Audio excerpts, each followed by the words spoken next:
22 लाख मुरब्बा मील में सल्तनत फैल गई। और हजरत उमर का वही दस्तूर अल्लाह के नबी के ज़माने वाला, महीने में एक दिन गोश्त खाना है, छने हुए आटे की रोटी नहीं खानी है और सख्त लिबास पहनना है। तो सहाबा आपस में जमा हुए कि अब हजरत उमर को अपना रवैया बदलना चाहिए, कोई खादिम हो, कोई गुलाम हो, कोई लिबास अच्छा हो, खाना अच्छा हो।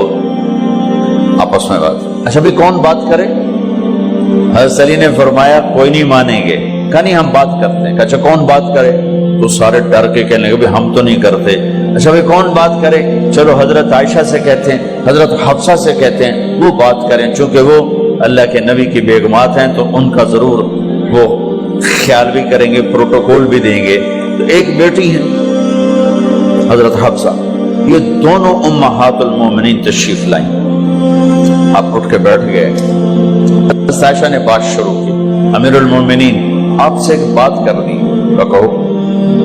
अल्लाह का नबी का दौर था, दुनिया आई नहीं तो वो फक्र में चले गए। फिर मेरे बाप का दौर आया तो दुनिया कोई नहीं आई थी, वो भी फक्र में चले गए। अब अल्लाह ने आपका दौर हमें दिखाया है, मुल्क फतह हो गए, सोने चांदी के ढेर लग गए और आप उसी फकीरी पर हैं। हम दोनों ये अर्ज करने आई हैं कि आप अपना तर्ज जिंदगी बदल लें। तो एकदम चेहरे का रंग बदला। फरमाया किसने भेजा है तुम दोनों को मेरे पास?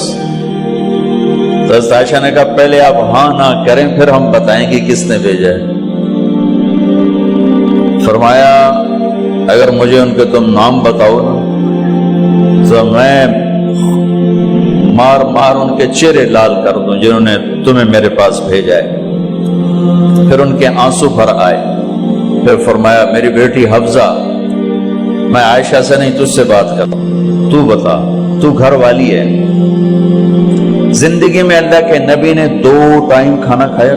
कभी 2 टाइम खाना खाया?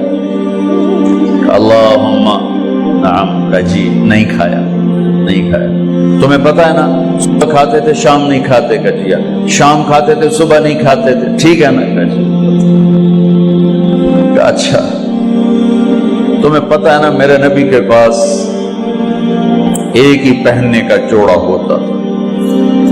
तुम्हारी अलमारियों में तुम्हारी बेगमात के 200 जोड़े लटके होते हैं, तुम्हारे 50 जोड़े लटके होते हैं।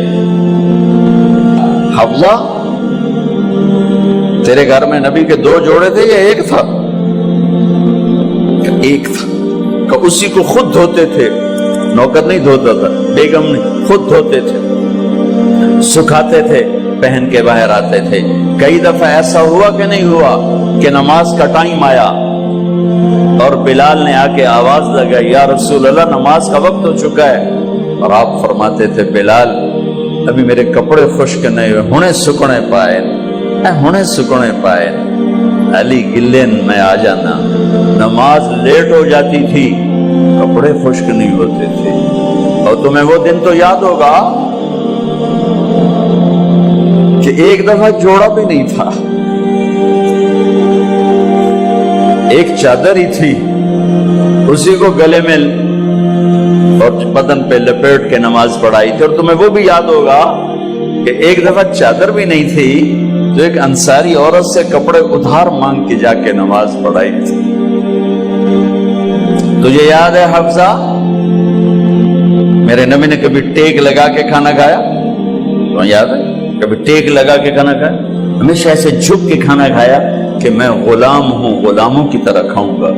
एक दफा तूने छोटे से उस पर टेबल पे रख दिया था और कहा या रसूलल्लाह आप जरा आराम से खा लें, तो आपने खाना उठा के जमीन पे रख के कहा था हफ्सा मैं गुलाम हूं, मैं गुलामों की तरह खाना खाऊंगा।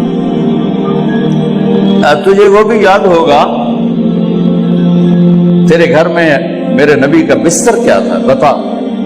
क्या जी एक टाट था, टाट जो दिन में फैला देती थी, रात को दोहरा कर देती। का अच्छा वो रात याद है जब तूने उसी टाट की एक की बजाय 2 तह लगाई थी और सुबह अल्लाह के नबी ने पूछा था हफ्सा मेरा बिस्तर तब्दील कर दिया? का नहीं या रसूल अल्लाह वही है। میں نے ایک کی 2 تہ لگا دی تاکہ آپ کے لیے تھوڑا نرم ہو جائے. کہ نہیں حفظہ، اسے جیسا پہلے تھا ویسا ہی کر دو، میں رات کو اٹھ کے اللہ سے باتیں کرتا ہوں، اس کی نرمی نے مجھے اٹھنے میں ذرا رکاوٹ پیدا کی. یہ باتیں میں ٹھیک کہہ رہا ہوں؟ کہ جی ہاں ٹھیک ہے. تو تم مجھے کہنے آئی ہو کہ میں راستہ بدل لوں. حفظہ، جنہوں نے تمہیں بھیجا ہے، عائشہ جنہوں نے تمہیں بھیجا ہے انہیں بتاؤ. 3 دوست تھے، 3 مسافر تھے، ایک ان کی ڈگر تھی، اس پر ایک چلا